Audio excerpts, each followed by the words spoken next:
I have this idea that we've been moving closer and closer to what the stories we tell with Ryan Hodes called the pervert economy.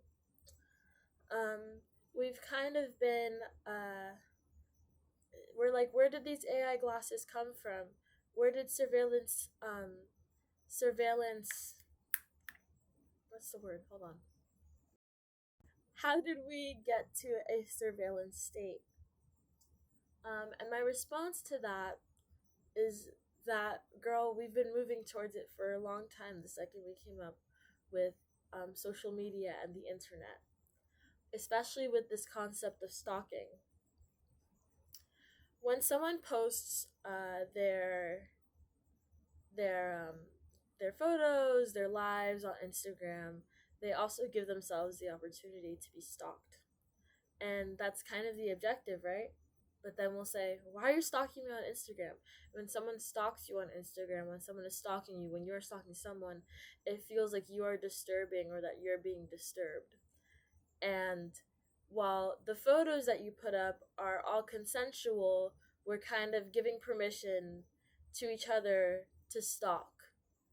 But at the same time, we understand and we know that that's kind of the wrong thing to do, because but then again, people have public accounts which allow them more people that are not their followers to stalk them, and that would dictate, do you give me a follow, do you not give me a follow. We have a weird economy with social media and like this like weird kind of like stalker economy going on. Social media is one thing. The other thing is what happens with close friends and family, with location sharing and data sharing in general. Um, I was thinking about it because I lost access to my Find My iPhone. Let me show you. Give me one sec.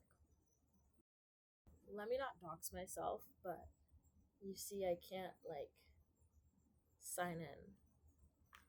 So I can't go on to Find My iPhone. One, to find my AirPods, which is kind of annoying sometimes, and two, to see where my friends' locations are.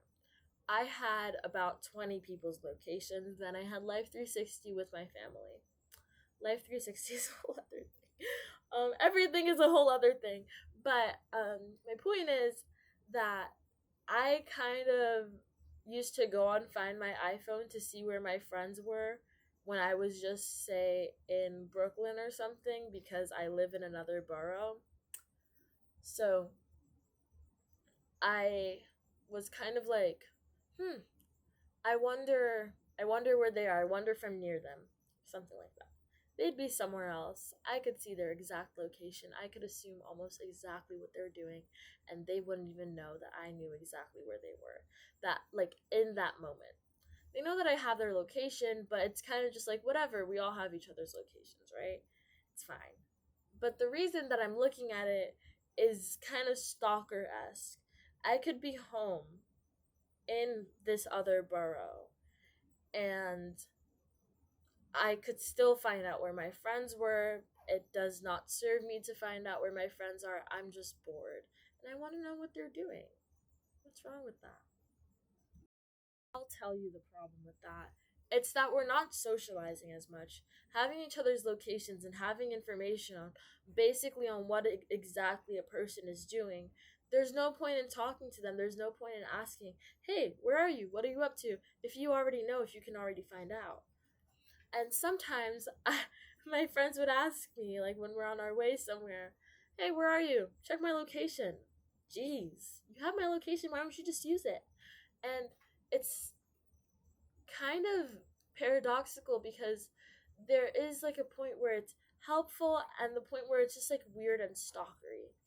And there's a point in which I hate people asking me that question when they literally have my location. And that's so stupid because that's just someone talking to you on your whereabouts. It should not frustrate you this much, but it does. And for some reason, I notice that like this happens with other things. It's like, why do we have each other's locations if not to stalk one another? Why do we post on Instagram if not to be stalked? You know, to share Why? When someone, if they actually care, they can actually text you. So you can stay connected with the people that you've become disconnected from. And when someone doesn't post, there's just no point in following them because they're stalking, but they are able to stalk all without being stalked. Um, it's really interesting, especially when we think about actual stalker accounts that people have. Like, we all know this is the purpose of social media. We all know, like, you could be a stalker on your own Instagram account. We create a whole different Instagram account to look at someone's story, to look at someone's account that they blocked you. That's a stalker. Whether you're doing it on your account or some alias account, you are the stalker. And um Life 360 with parents and a helicopter parenting. I just want to know if my child is safe. This is an argument that my friend brought up to me. And I said, well, you could ask them, no, but kids lie all the time. I lied all the time. I could also lie about my location. I can work around that so much. But the point of all these locations and all these like data tracking and supervision and all these things is to minimize socializing and create more distrust between you, your peers, and you and your family. Because if there's a way that I could see every point where you've been, that is more securing to me than your word, because I can't trust you. Then again, I could literally leave my phone somewhere else and go out on my own, and you won't even know. I'd be in so much more danger. And also, I think that we're forgetting that this data track, like these location tracking and all this information, isn't just between you and your ex. It's between you, your ex, and the whatever company you're sharing it with. People too. And it's this tracking to sell you things. It's tracking to just like sell you things in the future. I don't know. It's to be sold. It's all these different exchanges that are really weird and not personal at all.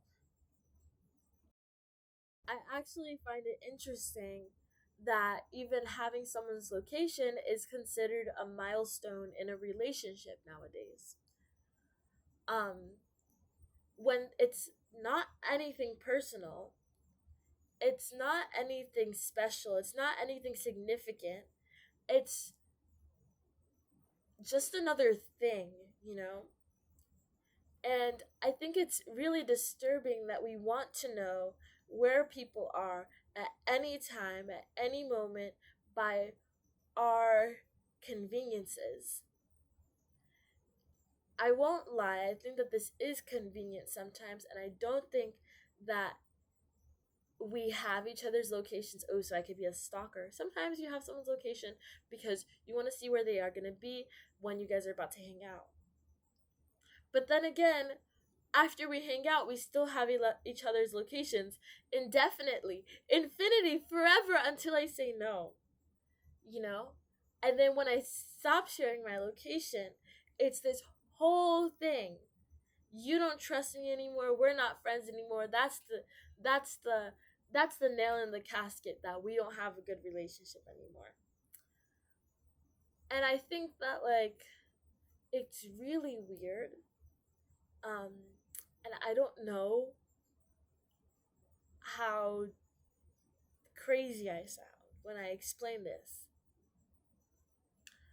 But the way that we reject the surveillance state that we are in slash inching towards irreversibility is by stop being little surveillance states in our own relationships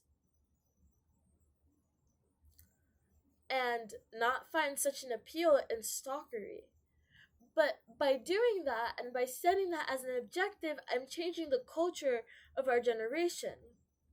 the culture of social media and the culture of data tracking, which we so tightly hold on to. And I ask instead that we question, why do we have a surveillance state culture? We don't only live in it, we happily live in it, we thrive in it. We thrive as stalkers, we thrive when we're being stalked, we feel desired when we're being stalked. It's weird. And you know that when someone is stalking you who you didn't want to be stalking you, you feel fucking disturbed. So, um, it's really interesting, and I urge everyone to think critically rather than just submitting to like AI meta glasses, AirPods with fucking cameras in them. Like, everything has a fucking camera in it for some reason, so you can see what perspective looks like from your eyes, from your ears. Like, what the fuck is the point of that?